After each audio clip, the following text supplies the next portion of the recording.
Hola, querida iglesia, una vez más. Bienvenidos a este estudio y este tiempo juntos, que queremos recordarlo de esta forma. Estamos trabajando y hacemos estas grabaciones y estos vídeos no para evitar que vengas a la iglesia, por supuesto, sino para intentar llegar un poquito más allá. Y un poquito más allá es poder reescuchar lo que estamos estudiando, sin importar la persona que esté exponiendo en este momento, pero reescucharlo para poder repetirlo en los grupos caseros, o también si consideramos que lo que estamos hablando puede transformar nuestras vidas, ayudarnos en nuestra relación con Dios, que lo enviemos a cualquier otra persona. Seguimos con Hechos de los Apóstoles y estamos ahora en el capítulo 17 y vemos un Pablo incansable. Para mí, Pablo, cuando yo veo que se mueve de un sitio a otro, con tantas pruebas, con tantas luchas, con tantas batallas, pero que se va moviendo, va de un sitio a otro sitio, aquí me ponen problemas, no me importa, me voy a otro sitio, aquí me azotan, bueno, pues ya me curaré, no me importa, sigo a otro sitio. Y a veces, y pienso, también digo, es que la vida cristiana, la vida de cristiano, tiene que estar formada por personas que son valientes, valientes en el sentido de que, bueno, es verdad que voy a poner mi vida en juego. Quita vida porque suena como que estoy animando a que nos autosuicidemos y no es nada de eso. Es verdad que mi integridad puede ponerse en juego. Es verdad que mi persona puede ponerse en juego. Es verdad que las personas se pueden burlar de mí, que las personas me pueden criticar a mí, pero nada va a parar que yo siga hablando de lo que para mí ha sido transformador y puede ser transformador dentro de la sociedad. Yo veo este Pablo en Hechos ahora 17, cómo va a Tesalónica, cómo va a Berea y por qué va de Tesalónica a Berea y cómo no se desanima y cómo coge ayudantes y cómo enseña a los ayudantes y cómo predica sabiendo que su predicación no va a ser bien aceptada.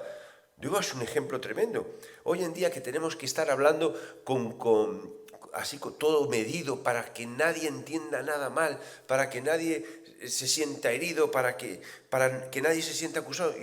Y Pablo, cuando habla con ellos, habla libremente de las cosas que sabía que iban a sentarles mal, que iban contra cultura, pero que era la verdad.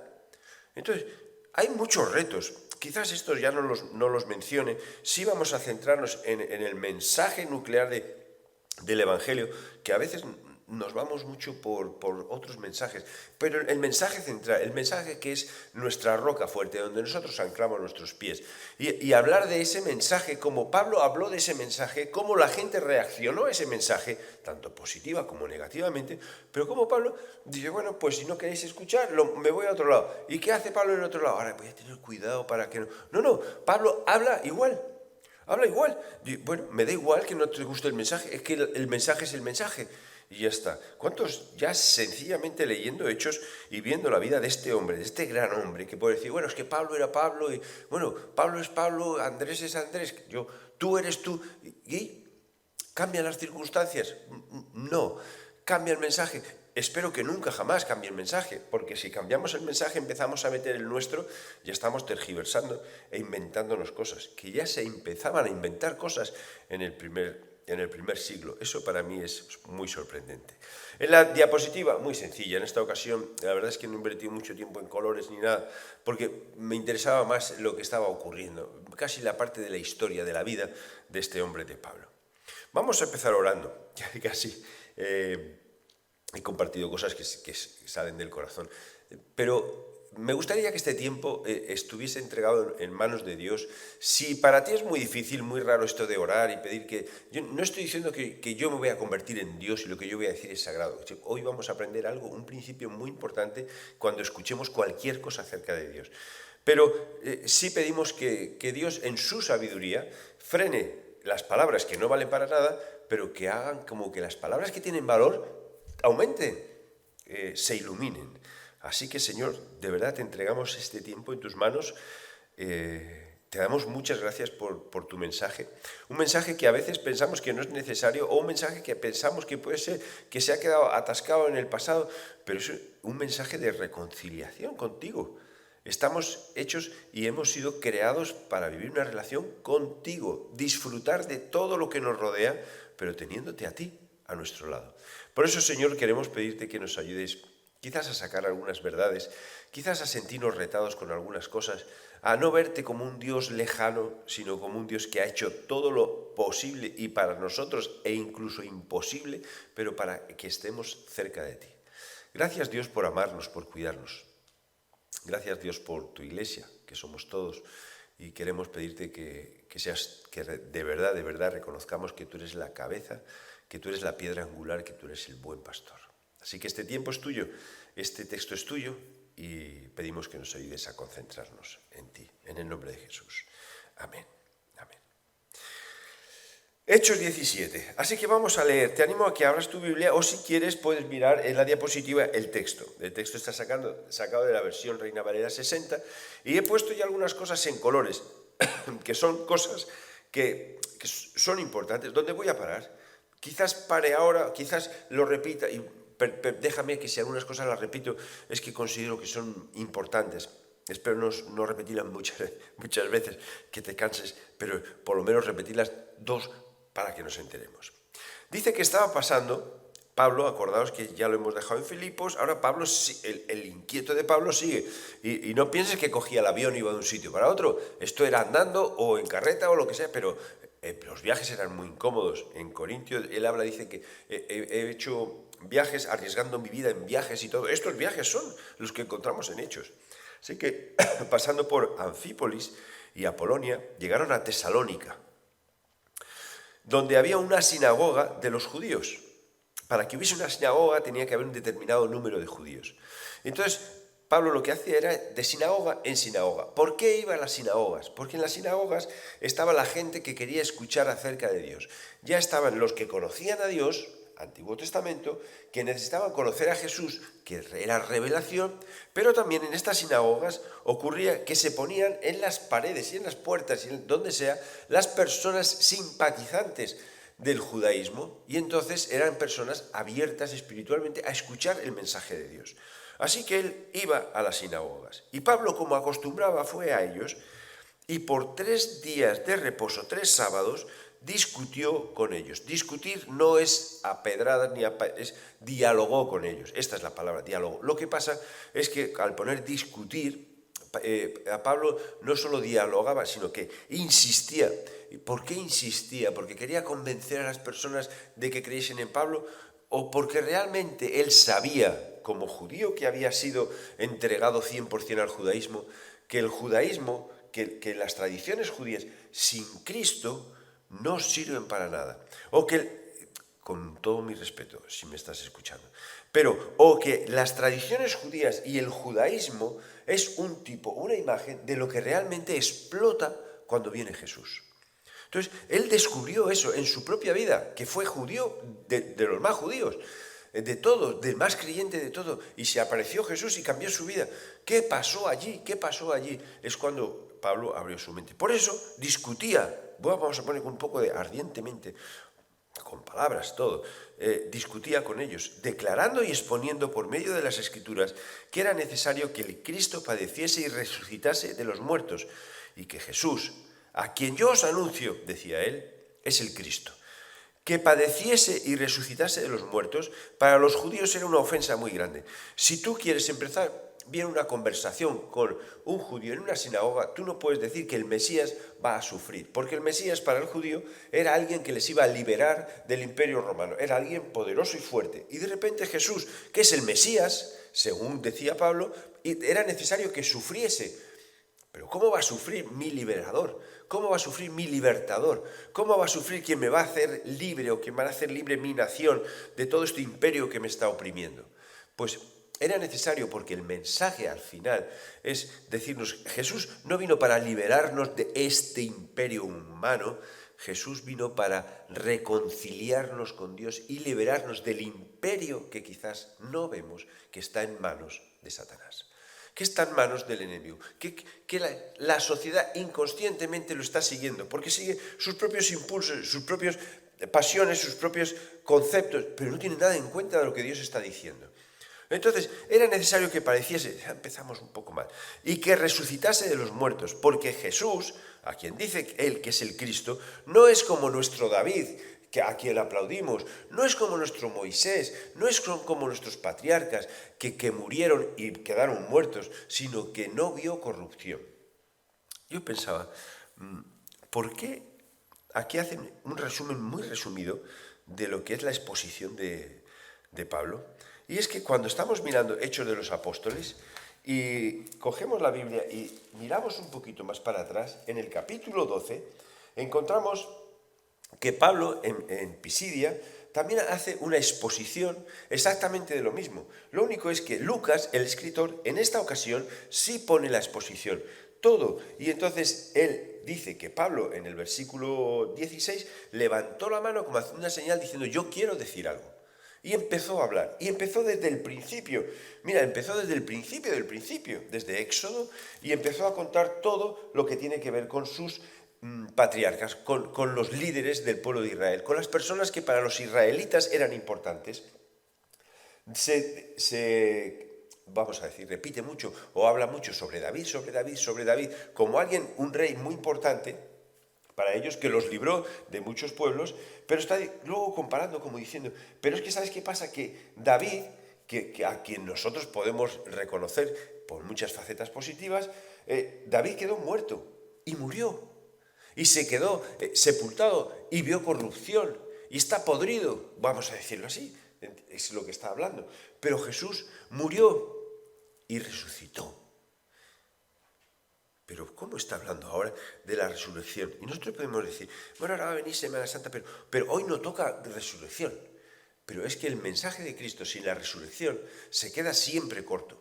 Porque si Jesús hubiese muerto en la cruz y lo entierran en una tumba y sus huesos ven la corrupción y se pudren, entonces estamos hablando de que Jesús es igual que David, que Jesús es igual que Moisés, que Jesús es igual que Abraham, que Jesús es igual que cualquier otro patriarca. No, es que Jesús no es un profeta cualquiera, es que Jesús es el dueño de la vida y de la muerte. Y Jesús vino a darnos un mensaje de reconciliación con Dios. Y al darnos ese mensaje de reconciliación con Dios, Él lo demostró a través de su resurrección. En el momento que Pablo estaba hablando, había testigos de esa resurrección, testigos visuales de esa resurrección. Y Él fue testigo de esa resurrección porque Jesús se le apareció. Entonces, sabía lo que estaba diciendo, sabía dónde se estaba metiendo. Entonces, ahora veremos cuál es el mensaje en el fondo. Pero quiero que veáis cómo Pablo no tenía temor a predicar el mensaje que era el núcleo de lo que en realidad está escrita en la Biblia, en realidad lo que Dios quiere decirnos constantemente, de la importancia de Jesús, aún sabiendo que sus palabras no van a ser aplaudidas y que no va, de entrada no va a recibir, como digamos, un montón de gente que vaya a respaldarle. Entonces, algunos, dice, después de decir, versículo 4, y algunos de ellos creyeron, y se juntaron con Pablo y con Silas, y de los griegos piadosos gran número. Griegos piadosos son como Cornelio, son griegos, son personas que se habían acoplado al judaísmo y que habían creído en Dios y que seguían las pautas del judaísmo porque creían en un solo Dios. Esto para un griego que era politeísta, igual que para un romano que son politeístas, decir ahora soy un monoteísta, creo en un solo Dios creador, en un solo Dios. Entonces, esto dice de los griegos piadosos gran número y mujeres nobles no pocas creyeron. Entonces los judíos que no creían, teniendo celos, tomaron consigo algunos ociosos, hombres malos, y juntando una turba, alborotaron la ciudad y asaltaron la casa de Jasón y procuraban sacarlos al pueblo. Pero no los hallaron. ¿A quién no hallaron? No hallaron a Pablo, no hallaron a Silas. Y entonces trajeron a Jasón y a algunos hermanos ante las autoridades de la ciudad gritando. Es que otra vez es como, volvemos otra vez como el juicio de Jesús. A través de la mentira y de mover al pueblo con la mentira, hicieron que Jesús se crucificase. Lo que no sabían es que ellos, al hacer todo esto, lo que estaban es cumpliendo profecías que tenían que ver con que el Mesías tenía que ser una persona que padeciese, que muriese y que resucitase. Al intentar ser movidos por su propia pasión, eran instrumentos en manos de Dios para cumplir el plan de Dios. Entonces, y decían gritando, estos que trastornan el mundo entero también han venido acá, a los cuales Jasón ha recibido. Y todos estos contravienen los decretos del César, diciendo que hay otro rey, Jesús. Esto me recuerda de repente a Herodes, cuando los sabios fueron inocentemente a preguntar a Herodes, mira, ha nacido el rey. Y entonces él dijo, y empezó a averiguar, ¿cómo que ha nacido el rey si el rey, que el rey soy yo? Entonces ellos usaban como la misma estrategia de llevarle ante aquel que era gobernante, mira, que están diciendo que hay otro que gobierna, que no eres tú. Y alborotaron al pueblo y las autoridades de las ciudades oyendo todas estas cosas, pero obtenida la fianza de Jasón y los demás, lo soltaron. Bueno, ¿qué diríamos? Bueno, entonces ya aquí se acabó, de repente ha desaparecido Pablo, algunos han creído, otros no han creído, pero vemos un tumulto. Donde cae la palabra de Dios, se arma un tumulto. Eso tenemos que estar preparados. No sé si estamos preparados para nosotros en la sociedad, ahora con esta sociedad, a predicar la palabra de Dios y que haya un tumulto, porque huimos del tumulto. Yo quiero tener paz con todo el mundo. Mira, si tú vas a predicar el Evangelio, si nosotros vamos a predicar la palabra de Dios, es imposible que no haya tumultos. Es imposible que no haya movimiento. Es imposible que tú recibas solamente aplausos. Es imposible que todos digan, sí, todo está perfecto, qué bien hablan, estoy de acuerdo con todo lo que te digo, porque donde cae la palabra de Dios, cuando es la verdad de la palabra de Dios, hay tumulto, hay revuelo. No todos creen, muchos no creen. Interesante que dice que en el versículo 4 dice, y mujeres nobles no pocas. Y no podía Lucas haberlo dicho en positivo. Y muchas mujeres nobles creyeron, o algunas mujeres, no pocas. No pocas es bastantes. Bastantes. Pero siguió, Pablo sigue. Inmediatamente los hermanos enviaron de noche a Pablo y Silas hasta Berea. Incansable Pablo, incansable Silas, incansable los hermanos. Y entre Tesalónica y Berea, que ahora veremos un mapa rapidito, solo para ubicarnos un poco en el espacio así de la Tierra. Algunos dicen que hay 100 kilómetros. No lo he comprobado, otros hablan de 70, pero si lo dejamos en 60. Tú has caminado 60 kilómetros, has ido en carreta o en como sea, 60 kilómetros, es una buena caminata. Entonces se fueron hasta Berea, y ellos, habiendo llegado, entraron en la sinagoga de los judíos. Pablo otra vez entra a la sinagoga de los judíos. Pero Pablo, ¿no has visto que allí te pegan? No, yo lo que he visto es que ahí la gente escucha. Y allí voy. Y estos eran más nobles, los de Berea, que los de Tesalónica. Más nobles habla de que económicamente tenían más poder adquisitivo, pero también habla de una actitud más noble. Es una palabra que puedes entenderla de las mismas formas. Estaban más dispuestos a ser enseñados que los de Tesalónica. Y en Tesalónica hubo bastantes personas que creyeron.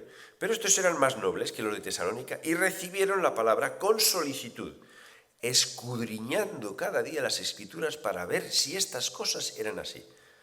Así que creyeron muchos de ellos, y mujeres griegas de distinción, y ojo aquí al revés, y no pocos hombres. Las personas creían, y aquí la palabra que resalto sobre todo es que escuchaban a Pablo, creían lo que decía, pero a pesar de todo escudriñaban lo que Pablo estaba diciendo con las Escrituras para ver si esto era así. Pararemos un momento en esto, muy rápido, pero el escudriñar, que tiene dos flechas, dos sentidos, pero no sé este reto tan grande. ¿Escudriñas tú las Escrituras? Cuando escuchas a alguien una predicación, tú te paras a pensar si lo que está diciendo tiene que ver con las Escrituras o no. ¿Sabes cuántos problemas evitaríamos con esto? ¿Sabes cuánto creceríamos con esto? ¿Sabes cuánto nos ayudaría a los que compartimos o normalmente enseñamos las Escrituras? Saber que la audiencia, las personas que te ven, sea uno, sean dos o sean 1000, no se van a conformar con lo que tú estás diciendo, sino que van a ir a las Escrituras y las van a escudriñar. Porque hoy en día, gracias a Dios, todos tenemos a nuestro alcance, las Escrituras. Y los de Berea, que yo siempre he pensado que eran los de Tesalónica, no, los de Berea, dice que escudriñaban, recibían con solicitud, recibían con mansedumbre la palabra de Dios. Escuchaban a Pablo voy a usar la palabra con cariño, pero anotaban y se iban a las Escrituras.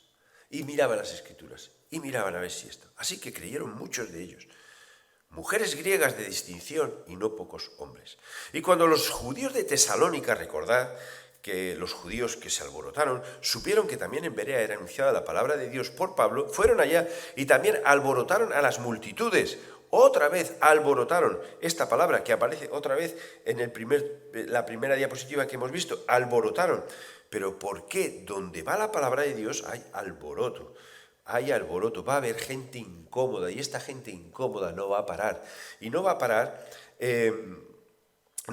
de intentar que se corte con la palabra de Dios. No estoy hablando de posibles discrepancias dentro de la Iglesia, ni entre creyentes, ni nada. Eso son cosas totalmente distintas, si vemos en las epístolas. Eso ocurrió también en Hechos, lo hemos visto como el mismo Pablo tuvo sus discusiones. Esa no es la discusión que estoy hablando.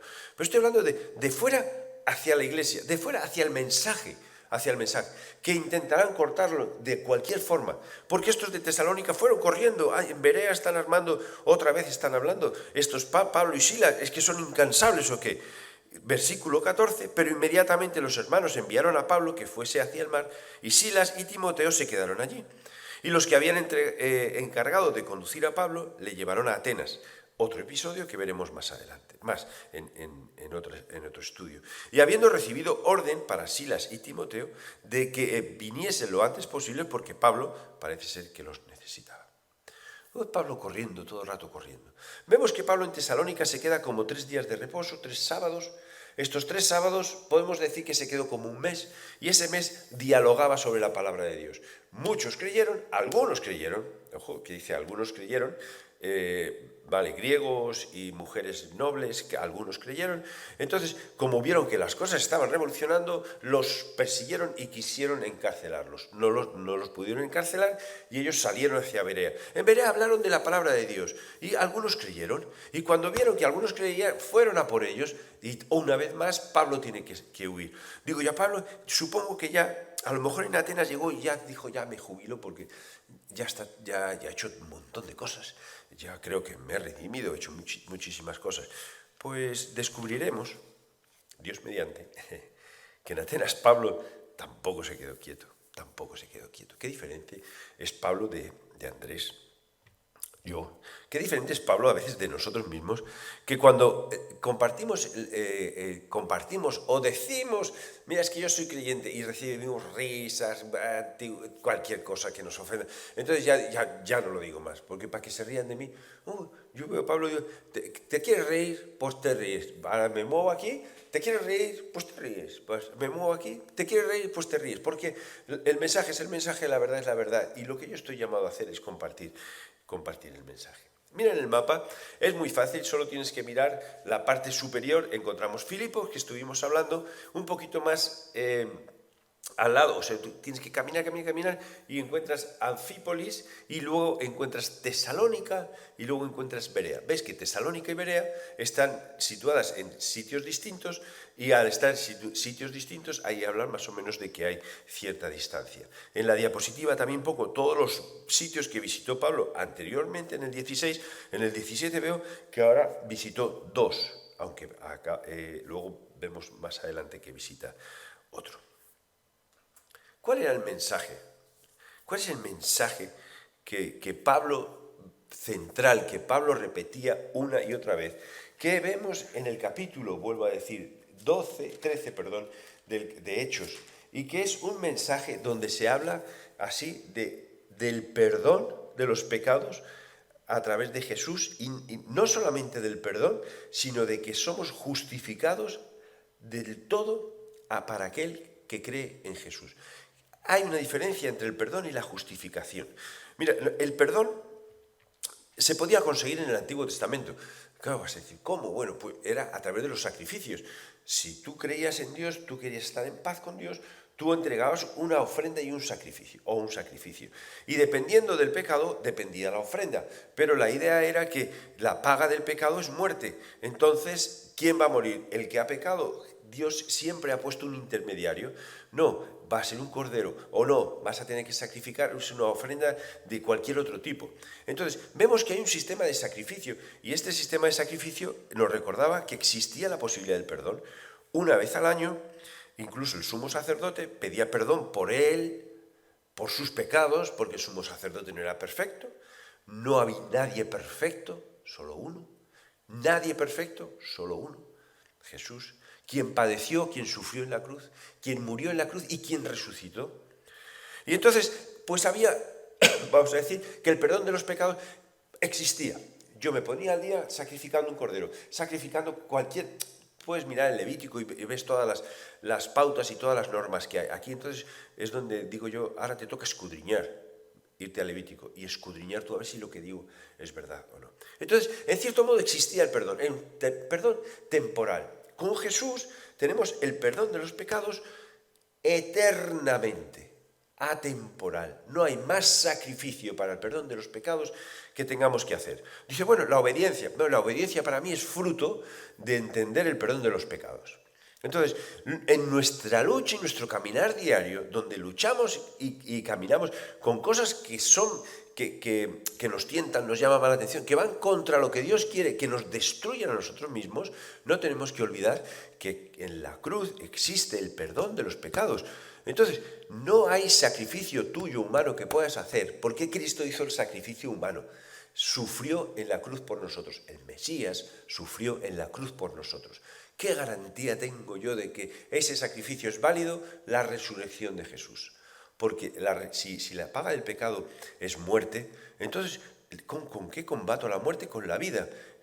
¿Y dónde está la vida? En la resurrección. Si Jesús muere en la cruz por mis pecados y muere y queda muerto, no ha conseguido nada. Pero si resucita, sí, ha conseguido que el pecado ya no tenga el poder que tenía en mí antes, que era un poder que me alejaba de la presencia y de la gloria de Dios, que me hacía tan corruptible como el resto de las personas o que me hacía tan distante a Dios como lo están las personas que en Él no creen. Así que demostró, dicen que en Tesalónica, demostró que era necesario que el Cristo padeciese y resucitara de entre los muertos. Solo eso, no, habló de todo aquí y sacó esta palabra, justificados pues, y pongo estas diapositivas porque en realidad nos ayudan un poco más. La palabra justificación tiene mucha relación con un juicio. Y para ser justificado es ser apto o estar dispuesto a estar en presencia de Dios. Estamos en la presencia de Dios. Tú puedes estar en la presencia de Dios y no morir, porque Cristo te ha justificado. Y al estar justificado y estar en la presencia de Dios, quien está delante de ti como abogado, como alguien que va a defenderte, es Jesús. Esta imagen siempre es una imagen que para mí es muy llamativa. Cuando llegues a un juicio, cuando llegues al juicio, cuando sepamos en el juicio y te pregunten, ¿qué me hace a mí apto para estar en la presencia de Dios? Y tú empiezas a decir tus obras, como empieces a decir tus obras, vamos mal. Solo habría una frase, es que Jesús murió por mí en la cruz y yo he entregado mi vida a Jesús y creo en Jesús. Adelante, porque Jesús es mi abogado, porque yo me he vestido de Jesús, porque Jesús murió por mis pecados, porque Jesús me ha redimido, pagado el precio de mi deuda, por todos mis pecados. Así que, justificados por la fe, tenemos paz para con Dios. Justificados por la fe. Ese es mismo Pablo quien lo está diciendo. Entonces la justicia vino para todos, los hombres, la justificación de vida. Eso lo dice en Romanos, el mismo Pablo. Romanos es un libro donde Pablo define muy bien lo que es su pensamiento de la justificación, o cómo él entendió la justificación y cómo puede ayudarnos en nuestras vidas a vivir con un Dios no lejano porque tenemos miedo a cómo nos mire, sino cercano porque es que podemos estar en su presencia, no por lo maravillosos que somos, sino por lo maravilloso que fue Cristo al morir, sufrir en la cruz y resucitar. Ahora aquí solo es pararme que a veces nosotros en nuestros mensajes somos un poco light y nos gustan más hablar de la Biblia, y cuando empezamos a hablar, hablamos más de la autoayuda, de cómo puede ayudarnos, o buscamos cómo orar mejor, cómo ser mejor padre, cómo ser todo, cómo hacer las cosas mejor, cómo puedo salir de esta depresión, cómo puedo salir del valle, cómo puedo hacer... cómo puedo crecer como persona, mi administración, cómo pueden crecer mis finanzas, todo. Porque es que la Biblia tiene muchas respuestas para muchas cosas de la vida cotidiana, frutos de la vida. ¿Pero frutos de qué? De una vida transformada por Jesús, porque entendemos el mensaje principal, que es que Jesús murió en la cruz por nuestros pecados. Él sufrió y padeció y resucitó para demostrar que sus palabras eran verdad y que el efecto del pecado, que es la muerte, no sirve y no tiene ningún poder en mi vida. ¿Por qué? ¿Por lo bueno que soy? No, por lo que ha hecho Cristo en la cruz. Esto es lo que predicó Pablo. Esto es lo que intuimos que... ¿Por qué no aparece? Porque ya lo tenemos, capítulo 13, que puedes leerlo. Y esto es lo que habló con ellos. Esto es lo que resultó de tanto escándalo para los de Tesalónica. No nos muevan los cimientos, que estamos muy bien en nuestra sinagoga, con nuestro judaísmo y con nuestras tradiciones. Déjanos tranquilo, que estamos bien. No, pero si lo que viene a predicar Pablo es libertad. Es la libertad que de las ataduras de tantas fiestas, de tantos sacrificios, de tantas cosas que humanamente tenemos que hacer para decir que divinamente se ha hecho lo imposible, acercar nuestras vidas a Dios. Si tú quieres comprobar eso, mira, puedes leer las epístolas a los tesalonicenses que escribe Pablo y ves, y en la hoja de estudio detallaré alguna cosita más, así que te animo a que la descargues y que la mires. Si ves aquí en esta epístola, explica Pablo cosas que ves que ocurren aquí, en estos versiculitos pequeños. Entonces, en la predicación de Pablo, en la predicación que Pablo habló a los de Tesalonicenses, ellos entendieron muy bien y entendieron que Cristo resucitó y seguramente hablaron de la segunda venida, que Cristo volvería, porque esta iglesia tuvo ciertos problemas con ellos. Y encontramos una palabra, ociosos, que hemos leído, y ociosos aparece aquí también en Tesalonicenses. Estos ociosos que estaban escuchando eran ociosos que se metieron en la iglesia y quisieron destruir la iglesia. ¿Cómo? Sin hacer nada, esperando que la iglesia les respondiese de forma, bueno, a mí dadme de comer porque, por lo que sea, yo no voy a hacer nada, que el Señor va a venir, aquí estoy ocioso, sin pensar, sin hacer, sin hablar, sin sentir, nada, pero todo eso. No, estos ociosos son incómodos en la iglesia, molestos y estorban en la iglesia y no han entendido el mensaje. No han entendido el mensaje. Así que te animo a leer Primera y Segunda de Tesalonicenses, epístolas muy cortitas, escudriñar las Escrituras.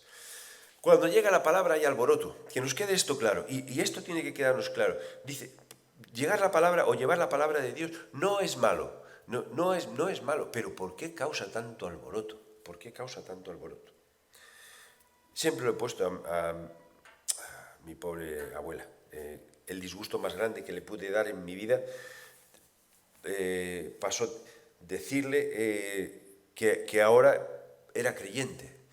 Claro, ella venía de otra tradición, entonces al decir que era evangélico protestante es peor, era como peor todavía.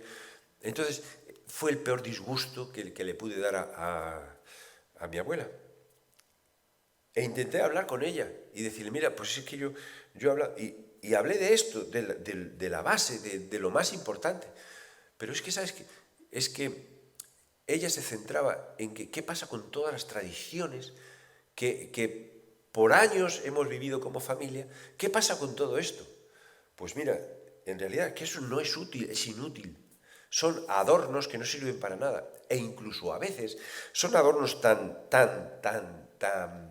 importantes en nuestras vidas que nos alejan o distancian de poder disfrutar de Dios, aunque nosotros busquemos cualquier justificación para decir, no, si es que yo tengo eso, pero yo no hago caso, solo eso me recuerda que Dios existe. Pero si Dios está contigo, ¿qué más quieres para recordar que Dios existe? Donde llega la palabra y alboroto. No esperemos aplausos, pero no nos desanimemos. Y que prediquemos la palabra, no una palabra suave, siempre con amor y respeto hacia todos, pero cuando nos pregunten algo que contestemos, es que la palabra dice esto y yo creo esto. No voy contra nadie, no estoy luchando contra nadie, estoy hablando a favor de las personas porque aquí hay libertad. Viviendo como vivimos en un mundo tan supremamente descontrolado y alterado. Mira, tenemos una generación, y lo he escuchado esta semana varias veces, no esta semana, sino estas semanas varias veces, una generación muy talentosa, una generación de jóvenes hablo no adolescentes, sino jóvenes ya más maduros, con una capacidad de oratoria tremenda, que hablan, iba a decir por los codos, pero no quería decir que hablan muy bien, que usan medios muy bien, las redes sociales, que es un medio de expansión brutal, que si antes tenías que llegar al fin del mundo, tenías que viajar o tenías que mandar una carta que a lo mejor llegaba o no. Hoy en día es instantáneo cuando puedes llegar al otro. Todo esto son ventajas. Animo a los de mi generación que no luchemos contra eso. Al revés, que animemos a los que lo manejan bien. No, que no nos metamos mucho, porque intentando meternos nosotros mucho a veces lo hacemos muy mal y queda muy mal. Pero los que lo hacen bien, que les animemos. Esta generación es así, que manejan muy bien el cuidado de la imagen, musicalmente cada vez ves que son mejores. Entonces dice, qué talento, que hay iglesias que tienen grupos de alabanza y grupos de música, y esto es una maravilla, es un concierto, voy a un concierto. En organización saben de estrategias, saben de finanzas, saben de programas que llevan las finanzas, saben hacer todo esto, exteriores, decoración, folletos, todas las cosas, saben perfectamente todo. ¿Qué me preocupa de esta generación? De esta generación me preocupa que quizás saben mucho, que quizás puedan predicar bien el mensaje o parte del mensaje, pero veo que nos falta una parte.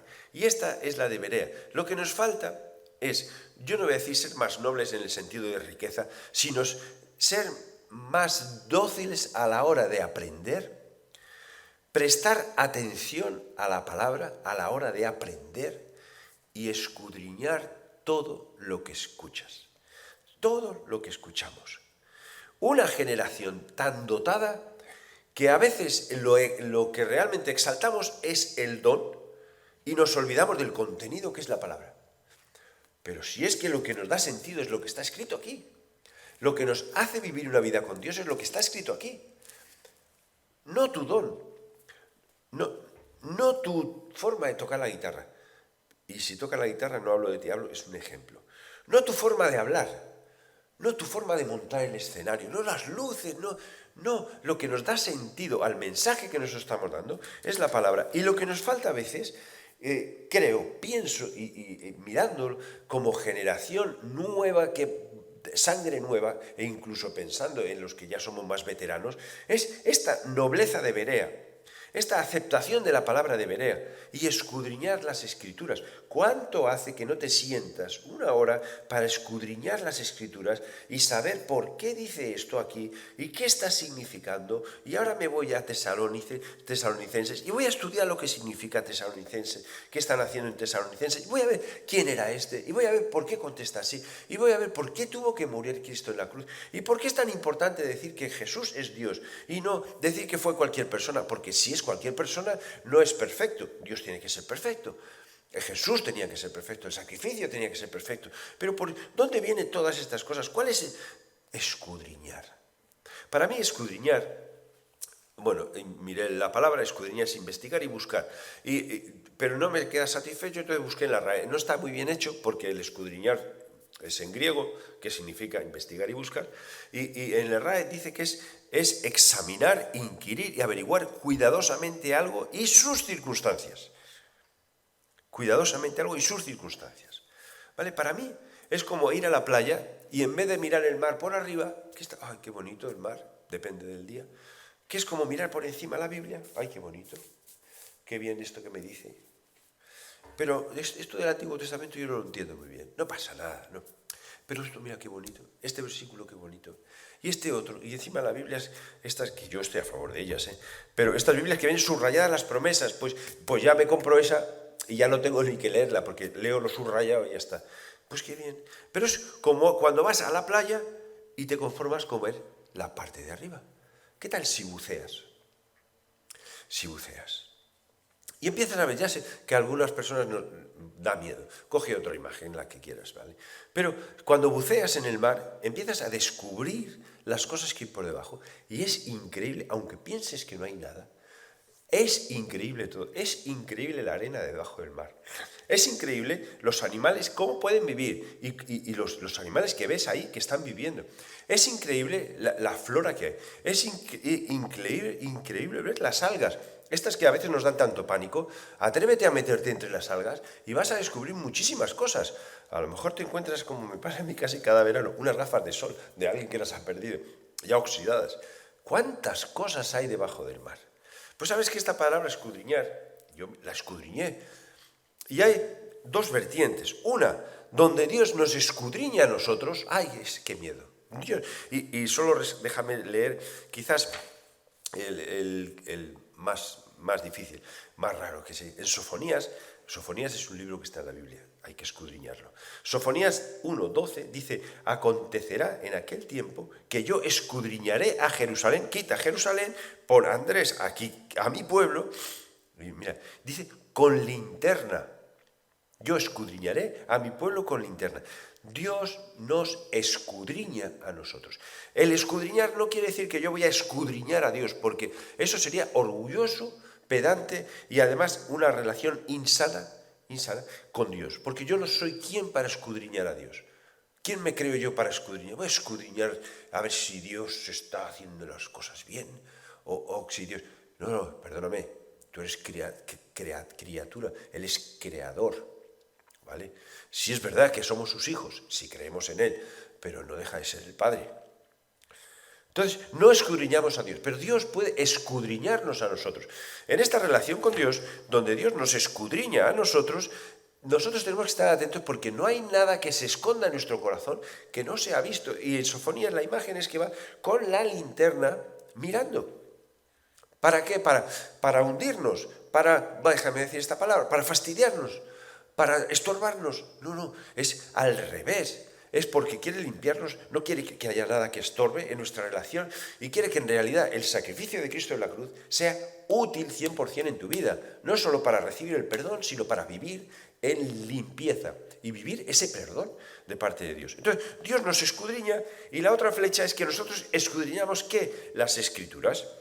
Dice, escudriñad las Escrituras porque a vosotros os parece que en ellas tengáis vida eterna y ellas son las que dan testimonio de mí. Vamos a escudriñarlas. ¿Como quién? ¿Cómo los debería? Con nobleza, con tiempo, con pasión, con amor, con gozo, pero escudriño las Escrituras. Así que en este capítulo de 17, en estas primeras secciones, déjame resaltar solamente esto. Compartir el mensaje, que compartamos el mensaje de Dios, el mensaje de que estamos justificados ante Dios si creemos en el sacrificio de Cristo en la cruz y hemos recibido el perdón de los pecados, por creer, por fe, por confianza, pero una fe que sea una fe viva, real y que sea certera. Y la pregunta que hago no solo es compartir el mensaje, es ¿y tú lo crees? ¿Lo crees? Para tu propia vida. ¿Lo vives? ¿Vives una relación limpia, sana con Dios?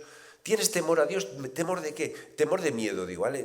De que no le digo nada porque a lo mejor Dios se enfada. Si Dios no se enfada, si es al revés, lo que Dios ha hecho es abrir las puertas del cielo para que tú y yo estemos cerca de Él. Y también esta otra parte es escudriñemos las Escrituras. Con todos los dones que Dios ha dado a la Iglesia, escudriñemos las Escrituras. Cuando hagas algo, escudriña las Escrituras. Cuando te cuenten algo, escudriña las Escrituras. Cuando haya alguien que te aconseje algo y te dice, porque aquí dice esto, entonces vamos a esto. Escudriña las Escrituras. No te conformes con un versículo, con una palabra. No te conformes con lo que yo te estoy diciendo o lo que te diga cualquier persona. Escudriña las Escrituras, porque eso no nos ofende, no nos tiene que ofender. Al revés, tiene que retarnos a que yo, a la hora de compartir contigo, yo haya escudriñado bien lo que estoy diciendo. Y con total libertad, sí, escudriña. Pero el reto llega un poco más allá. Si encuentras que yo he dicho algo que no encaja con la Escritura, es que yo quiero que me lo digas, porque quiero aprenderlo. Y vas a decir, no, eso lo dices por decir. No, lo digo con todo el corazón. Quiero aprenderlo, porque yo también quiero escudriñar, si lo que tú has escudriñado está escudriñado en las Escrituras. De esa forma lo que nos aferramos es aquí, a esto. Y esto lo expandimos de la forma que sea. Con el mismo espíritu de Pablo, si me atacan me da igual, me voy al otro lado. Si estos alborotan, porque van a alborotar siempre, pero hay creyentes, voy a cuidar a estos creyentes, voy a otro lado. Si Dios te ha llamado a eso. En Romanos 17 dice que así que la fe es por el oír y el oír por la palabra de Dios. Si nosotros recibimos mal la palabra de Dios, mal informada la palabra de Dios, entonces nuestra fe va a ser una fe poco acertada. ¿Con qué tendríamos que tener cuidado? Bueno, hay temas que son puntiagudos. Históricamente en la Iglesia son puntiagudos. Puntiagudos quiere decir que hay respuestas, hay dos posibles respuestas, no con la salvación, sino a veces con la forma de la liturgia dentro de la iglesia, o los dones dentro de la iglesia, o quién puede participar dentro de la iglesia. Todo esto y cada parte tiene su razón, y cada parte quiere honrar lo que Dios está haciendo. No estoy hablando de que nos estemos discutiendo sobre estas cosas, porque la iglesia, que está llena de gente sabia, no se ha puesto de acuerdo y han dicho, bueno, pues nosotros lo hacemos así, no pasa nada si vosotros lo hacéis así, y entonces formamos dos sitios distintos. No es una discusión, es que hemos llegado a conclusiones distintas sobre un punto que no tiene que ver nada con mi relación con Dios ni con la salvación. No digo que nos confrontemos en todo eso, digo que escudriñemos bien lo que está pasando, bien lo que se nos está enseñando. Bueno, ¿con qué te identificas? Déjame terminar de esta forma. En Hechos 17 tenemos dos iglesias, una en Tesalónica y otra en Berea. En ambas, dos pueblos. En ambos, gente creyó, gente noble que tenía todo más o menos solucionado, pero que en su búsqueda de Dios quería más, y lo encontró con Pablo. ¿Te identificas con ellos? ¿Te identificas con los de Berea? ¿Eres un escudriñador, una escudriñadora de la Biblia? Que lo seas. Que no te importe invertir 3 horas para hablar 10 minutos. Que todos hacemos eso. Todos debemos hacer eso. Que hoy en día tenemos al alcance nuestro muchos medios de personas que han escudriñado. Utilízalos, pero eso no te impide escudriñar a ti la Escritura. Acercarte a la Escritura, acercarte a lo que está puesto, a dejar que la Escritura sea viva en nosotros mismos. Y luego que sepas que cuando compartas el mensaje vas a armar alboroto. Eso quiere decir que lo estás haciendo bien. ¿Qué tal si oramos y nos convertimos en alborotadores, pero porque predicamos el mensaje fundamental de nuestra fe? Y luego somos capaces de escudriñar lo que otras personas nos dicen. No alborotadores porque vamos armando líos por todas las iglesias con detalles o con cosas que en realidad tenemos que aprender a respetarnos. Para que quede claro esto, yo sé que me estoy alargando un poquito, ten un poco de paciencia. Esta semana, ayer, hablé con un matrimonio, Maru y yo hablamos con ellos, que van a una iglesia de corte bastante, muy tradicional, donde pues las mujeres tienen que vestir de una forma y los hombres tienen que vestir de otra forma, y fíjate qué enseñanza más bonita me dieron a mí. Dices que nosotros no somos así, pero en la iglesia que vamos, nosotros vamos a adorar a Dios. Esos son detalles que no nos impiden adorar a Dios. Ellos no van ahí a revolucionar la iglesia y a decir, no, esto no. Bueno, ven que es así, ven que no es perfecto, no es maravillosamente perfecto todo, pero es que hayan encontrado hermanos, allí reciben alimento, allí es donde Dios les ha puesto, y dice, no, nosotros no queremos cambiar de iglesia, queremos disfrutar en esa iglesia. Y que los detalles, las cosas que son pequeñas, no tapen las cosas que son grandes. Y lo que es grande es el mensaje de la cruz. Jesús murió en la cruz para perdonar tus pecados y resucitó para demostrarte que tienes vida eterna. ¿Lo crees? Si lo crees, vamos a disfrutarlo. Y los detalles, que sean detalles, que no nos separen, Así que, Señor, queremos centrarnos en tu mensaje y queremos ser como Pablo en Tesalónica, donde predicó lo que era necesario predicar, sin más, y predicó donde la gente estaba dispuesta a escuchar. Y queremos ser como los de Berea, Señor, que escucharon a Pablo el mismo mensaje, pero que además de escuchar el mismo mensaje no se conformaron solo con escucharlo y recibirlo bien, sino que lo escudriñaron. Ayúdanos a ser amantes de tu palabra, escudriñadores de tu palabra y a saber compartir tu mensaje. Sin importarnos cómo se sientan las personas, porque estamos compartiendo un mensaje de libertad, de perdón y de acercamiento a ti, de una relación restaurada, redención de nuestros pecados. El precio que teníamos que pagar por nuestros pecados, tú lo pagaste en la cruz. Señor, somos tuyos. Por favor, que estas palabras nos animen a seguir adelante, o que nos animen en nuestra relación contigo, o que haya algo que nos anime a decir, yo no me conformo con lo que soy, te doy gracias por lo que soy, pero quiero estar más cerca de ti. En el nombre de Jesús. Amén. Amén. Gracias de nuevo. Mire, si quieres que sigamos en contacto, háblanos a través de correo electrónico, nuestra página web, por favor. Y tenemos grupos caseros, tenemos algunos grupos caseros que funcionan todavía online porque los dejamos así, otros que son presenciales. Nos solemos reunir los domingos a las 12, puedes venir, mirar en la página web y estás totalmente invitado y espero que te sientas muy cómodo entre nosotros. Gracias por seguirnos y animarte, nunca, nunca te alejes de Dios, porque esa es la mejor decisión que has tomado en tu vida. Que Dios te bendiga.